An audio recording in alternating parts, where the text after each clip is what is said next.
Right now, my goodness, we want to get to the latest out of Hawaii. Take a look at some of the devastating images coming from Maui at this hour.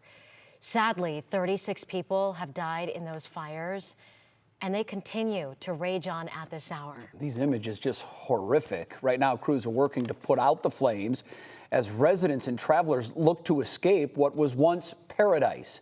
Meanwhile, hours ago, President Biden declaring the island a major disaster, pledging help from FEMA. A major area of concern is Hawaii's former capital, Lahaina. It was destroyed in that fire. And knowing that, we bring in our colleague, Leon Bibb. Leon, you have visited this place many, many times. You're very familiar with it. Seeing those images is truly just devastating. I mean, many of the places that we see burned down, I have visited over the years, ever since 2007 when I first began going to Maui, and it's just absolutely devastating. I've met people in Hawaii. That's how often I've gone, and I've even run into people from Northeast Ohio. We meet there and gather there sometimes. Wow. So it really is devastating. Have you talked to anybody there? And what are they saying? Or anybody with ties there, more ties? I have not talked to anybody there. The cell phone system is down. Electricity is gone, at least in that part of the island. So I have not talked to anybody there. But I've watched a lot of television and watched a lot of those pictures. Some of the incredible images include people actually running into the ocean to escape the flames.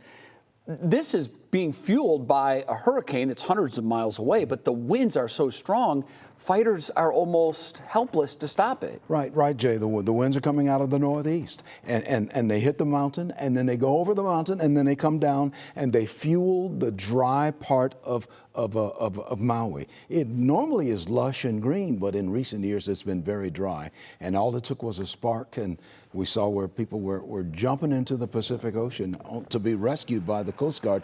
Those who survived. Terrifying, terrifying. And much of everything that's built there is built out of wood. Yeah. It's the ancient capital of Hawaii. And when you go there, you just notice the old structures. Many of the restaurants you go to are just old restaurants on Front Street. That's the main thoroughfare. And I've gone to many of those restaurants, and many people live right along Front Street. So it's just absolutely devastating.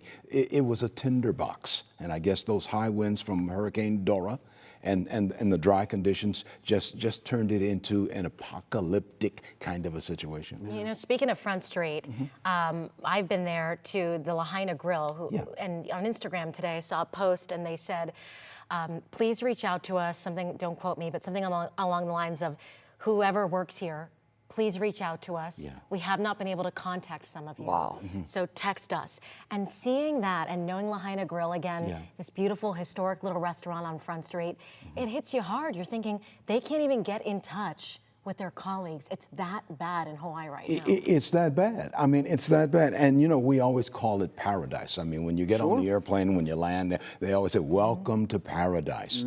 Well, this is in many ways paradise lost. Paradise lost indeed. Gone, And I know officials there are saying it's driven by tourism. They're reaching out to everybody saying, if you have plans to come here in the coming weeks, please don't come. They have so many issues that they're worried with. So a lot of people that had trips planned there are now canceling and rescheduling. Leon, very sad. Thank you. Very sad indeed for all of us. Very sad. A part of America. I know. Absolutely. I know. You're right. Leon, thanks.